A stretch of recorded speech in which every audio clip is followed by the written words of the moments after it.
পণ্ডিত হারাই পণ্ডিত এসে দাঁড়িয়ে বলছে, আমাদের যাচ্ছ ঠাকুর?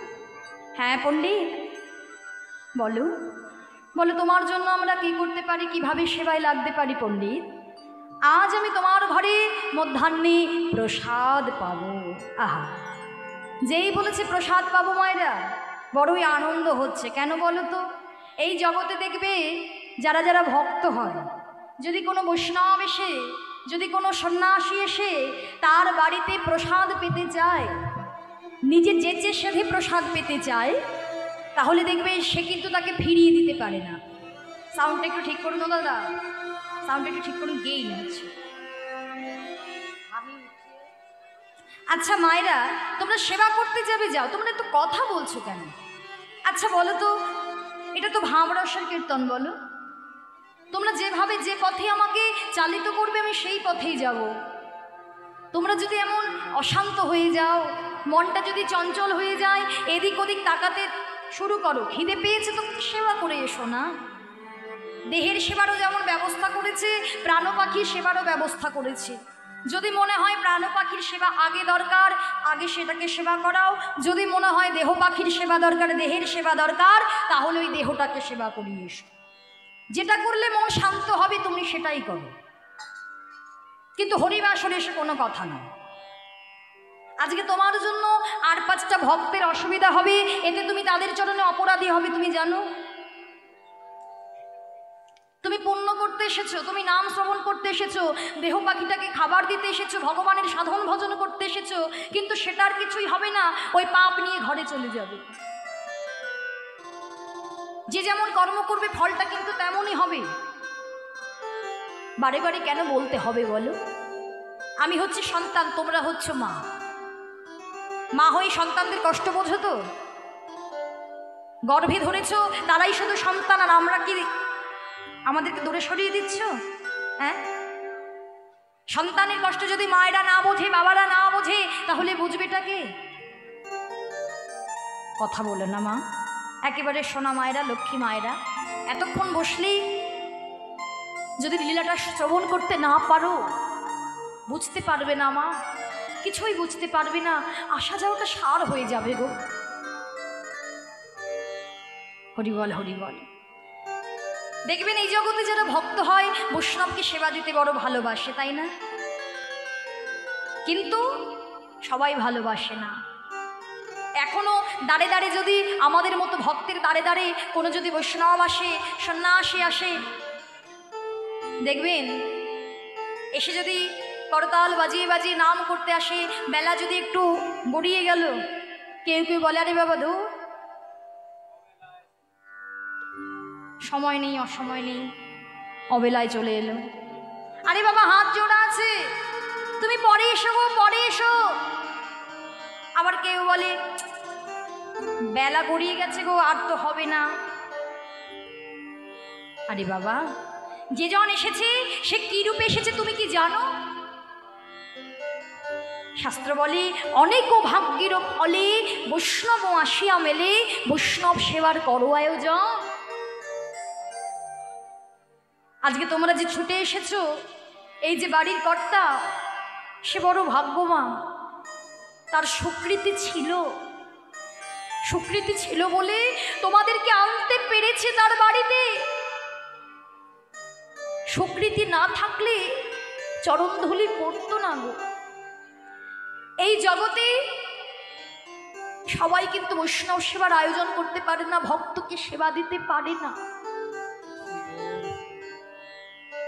অনেকের অর্থ থাকে, আয়োজনও করে, বৃথা হয়ে যায়, পণ্ড হয়ে যায়। এই যে সুকৃতি যদি না থাকে, তুমি যদি তেমন কর্মটা নাই করে থাকো, ভগবান যদি না চান, আজকে যতজন বসে আছো, প্রথম থেকে বসে আছো, তিনি চেয়েছেন তাই তোমরা বসে থাকতে পারছো। যাদের চাইছে না, মনটা চঞ্চল হয়ে যাচ্ছে, সেবা করতে চলে যাচ্ছে। এমন ভাবে মানব জন্মটা বিফল হয়ে যাচ্ছে বাবা। আমরা দেহটাকে বড় ভালোবাসি গো, দেহটাকে মূল্য দিচ্ছি, দেহটাকে যতন করে সাজাচ্ছি, ভেবে দেখি না এই দেহটা আমার নয়, এই দেহ বাড়িটা আমার নয় গো, এই বাড়ির মালিক। কিন্তু আমার ভেতরের যে প্রাণ পাখি আছে এটাই হচ্ছে আমি। আর যেদিন প্রাণ পাখিটা উড়ে চলে যাবে, এই বাড়িটা আমাদেরকে ছেড়ে দিতে হবে, চলে যেতে হবে। তাই দেহটার মূল্য দুদিন।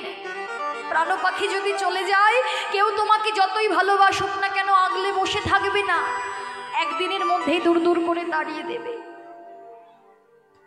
তখন তোমার নাম আর নামও থাকবে না। ওরে বডিটা নিয়ে যা। তাই দেহের মূল্য ততক্ষণ যতক্ষণ থাকবে তোমার প্রাণ পাখি। আর এই যে প্রাণ পাখিটা আমার, ওই প্রাণ পাখিটাকে তোমরা সেবা দাও। প্রাণ পাখিটাকে সেবা দিলে এটাই হবে তোমার আসল সেবা। হরি বল, হরি বল।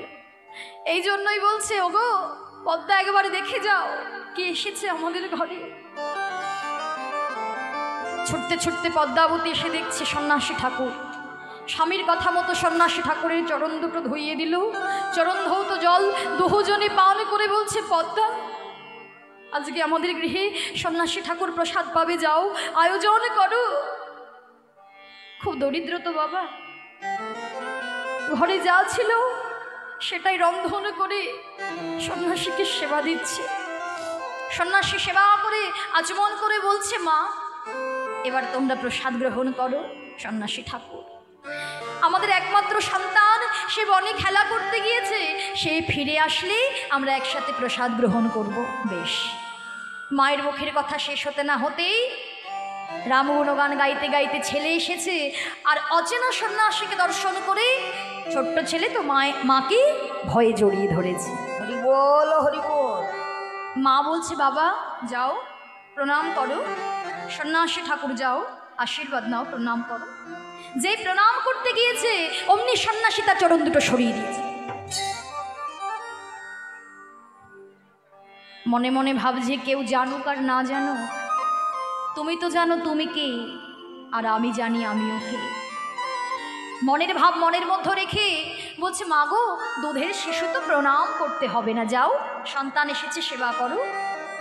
সেবা করলেন সারা নিশি পণ্ডিতের মুখে, সন্ন্যাসী ঠাকুরের মুখে কৃষ্ণ নাম শ্রবণ করবে বলে বলছে, ঠাকুর কৃষ্ণ কথা শ্রবণ করাও মা। কৃষ্ণ কথার কিবা জানি, যতটুকু জানি ততটুকু শ্রবণ করাবো। সারা নিশি কৃষ্ণ কথা শ্রবণ করার পরে প্রভাত হতে না হতেই সন্ন্যাসী ঠাকুর বললেন, এবার আমি যাত্রা করি। কেন?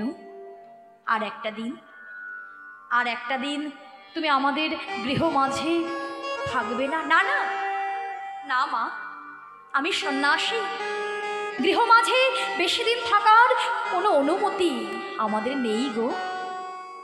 আমি এবার আসি। কিন্তু সন্ন্যাসী ঠাকুর, শুনেছি সেবা দিলে, বৈষ্ণবকে সেবা দিলে তাকে দক্ষিণা দিতে হয়। কিন্তু আমরা যে বড় দিনহীন, বড় কাঙাল। দাঁড়াও দাঁড়াও, আমি দেখছি আমি ঘরে কিছু পাই কিনা। দাঁড়াও, তুমি একটু দাঁড়াও। ছুটতে ছুটতে গিয়ে একটা কামিনী কাঞ্চন পেয়ে, স্বর্ণমুদ্রা পেয়ে আজকে সন্ন্যাসী ঠাকুরের হাতে দিয়েছে। একদিন হারাই পণ্ডিত ভিক্ষা করার যখন হয়ে গিয়েছে, ঘরে এসে দেখছে ঝোলার মধ্যে কামিনী কাঞ্চন, ওটা যত্ন করে রাখা ছিল।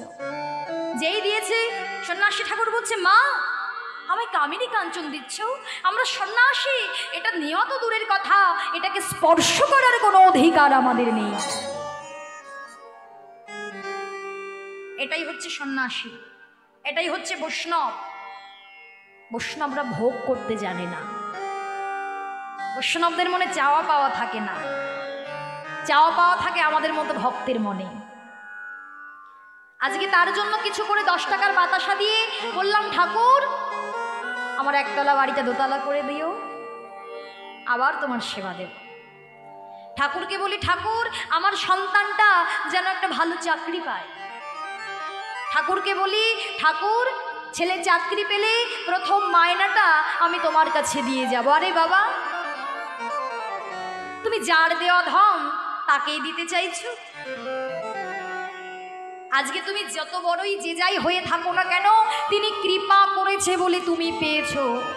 এই বিশ্ব সংসারে আমরা ফল দিচ্ছি, ফুল দিচ্ছি, জল দিচ্ছি, যা কিছু দিচ্ছি সব কিছু তার সৃষ্টি, সবই কিছু তার।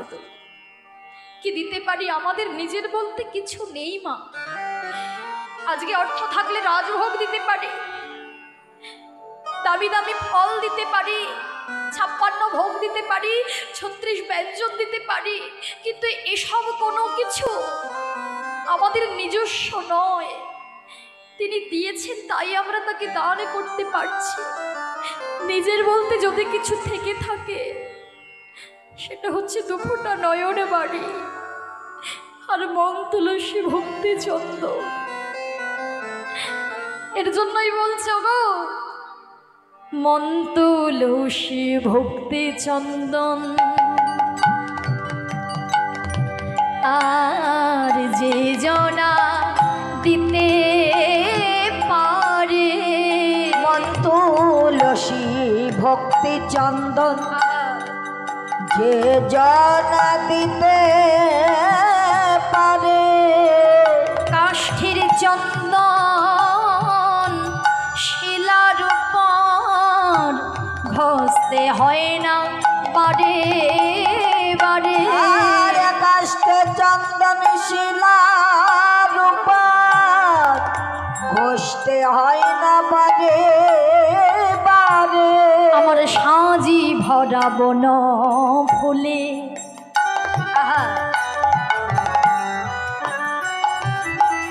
ওগো হয় না পূজা কোন কালে। সাজি ভরা বন ফুলে হয় না পূজা কোন কালে। ফুলের কাজ তো ফুলি করে, মধুনি যায় ভ্রমণে। মন তুলসী ভক্তি চন্দন যে জনা দিতে পারে। নিতাই গৌর হরি ভক্তি চন্দন যে জনা দিতে পারে। মন তুলসী ভক্তি চন্দন। কত সুন্দর কথা দেখো। এগুলো শুধু গান নয়, গানের মতো শুনলে হবে না, হৃদয় দিয়ে অনুভূতি করো, অনুভব করো। অনুভব যদি না জন্মায় ভক্ত হবে কি করে? এর জন্যই বারে বারে লীলা কথা শুনতে হয় না। আমরা 1-2 দিন এটাকে শ্রবণ করে অনেকে ভাবি কি এ তো আমি শুনেছি, আগেও শুনেছি, আগেও জেনেছি। আচ্ছা বলুন তো মায়েরা, বলুন তো বাবারা, আপনি এক ভক্তের কথা একবার শুনেছেন, 2বার শুনেছেন, সেই বৈরাগ্য ভাব কি আপনার মধ্যে এসেছে? সেই ভক্তি কি আপনার হৃদয়ে জাগরিত হয়েছে? সেই ভাব কি আপনার দ্বারা প্রকাশিত হয়েছে? হয়নি? তাহলে যতক্ষণ পর্যন্ত প্রকাশিত না হবে, যতক্ষণ পর্যন্ত হৃদয়ে ভক্তি না জন্মাবে, ততক্ষণ পর্যন্ত বারে বারে বারে বারে ভক্তের কথা শ্রবণ করবেন। না জানি শ্রবণ করতে করতে সেই চরিত্রের ছাপটা যদি কোনো দিনও আমাদের হৃদয়ে এসে পড়ে, সেদিন আমাদের এই জন্মটা ধন্য হয়ে যাবে। সেদিন আমরা গৌর গোবিন্দের চরণে আশ্রয় নিতে পারবো, কৃপা লাভ করব। এই জন্যই সেই সন্ন্যাসী ঠাকুরকে বলছে, ঠাকুর বৈষ্ণব সেবা দিয়ে তাকে দক্ষিণা দিতে হয়, তাহলে আমি তোমায় কি দেব মা? আমি তো এটা নিতে পারবো না। তাহলে আজকে আমি যদি তোমায় সেবা দিয়ে দক্ষিণা না দিতে পারি, তাহলে আমার সংসারে যে অমঙ্গল হবে। কিছু নিয়ে যাও, কিছু তো অন্তত নিয়ে যাও। বারে বারে যখন বলছে, তখন সন্ন্যাসী ঠাকুর বলছে, মা আমি যা চাইব তুমি আমায়